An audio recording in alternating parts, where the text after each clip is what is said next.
Ukraine के राष्ट्रपति Volodymyr Zelensky ने इजरायल के प्रधानमंत्री बेंजामिन नेतन्याहू से आयरन डोम एयर डिफेंस सिस्टम मांगा था ताकि वो रूस के हवाई हमलों का जवाब दे सके। लेकिन इजरायल ने यूक्रेन को आयरन डोम देने से मना कर दिया था।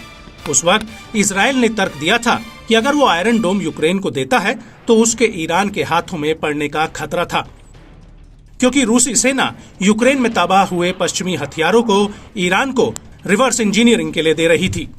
लेकिन हकीकत में इजरायल के इस फैसले के पीछे एक बड़ी वजह थी। वो ये थी कि इजरायल रूस के राष्ट्रपति व्लादिमीर पुतिन को नाराज नहीं करना चाहता था, क्योंकि सीरिया में रूसी सेना की मजबूत पकड़ है। यहाँ तक कि सीरिया के आसमान को भी रूस कंट्रोल करता है और सीरिया में लेबनान के आतंकी संगठन हिजबुल्लाह पर लगाम लगाने के लिए इजरायली सेना हवाई हमले करती है और रूस इजरायल को उसकी परमिशन भी देता है। और अगर नेतन्याहू यूक्रेन को आयरन डोम देते तो शायद पुतिन नाराज हो जाते।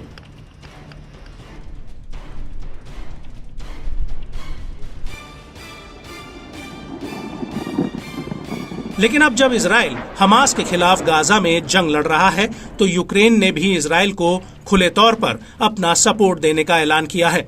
यूक्रेन का कहना है कि वो हमास के आतंकी हमले के खिलाफ इजरायल के साथ दृढ़ता के साथ खड़ा है और यही वजह है कि यूक्रेन के राष्ट्रपति वोलोदिमीर ज़ेलेंस्की ने इजरायल का दौरा करने की इच्छा जताई थी। लेकिन इजरायली सरकार ने उनकी इस इच्छा को पूरा करने के लिए मना कर दिया है। इजरायल का कहना है कि ज़ेलेंस्की के दौरे के लिए अभी ये सही वक्त नहीं है, क्योंकि पूरा देश हमास के खिलाफ अभी युद्ध में है।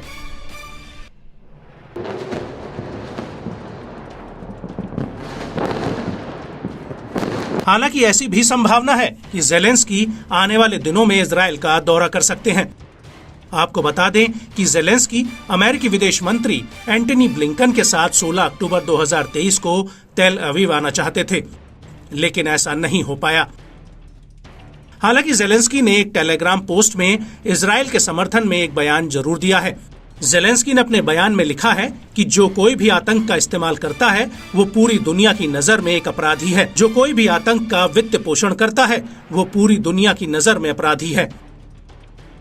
आपको बता दें कि इजरायल ने यूक्रेन पर रूसी आक्रमण में यूक्रेन को समर्थन व्यक्त किया था, लेकिन नेतन्याहू ने यूक्रेन को हथियार नहीं दिए थे। हालांकि इजरायल ने यूक्रेन को मानवीय सहायता जरूर दी है।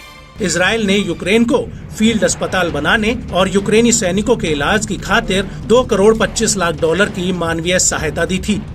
लेकिन यूक्रेन को हथियार देने के मुद्दे पर इजरायल अभी तक बचता आया है।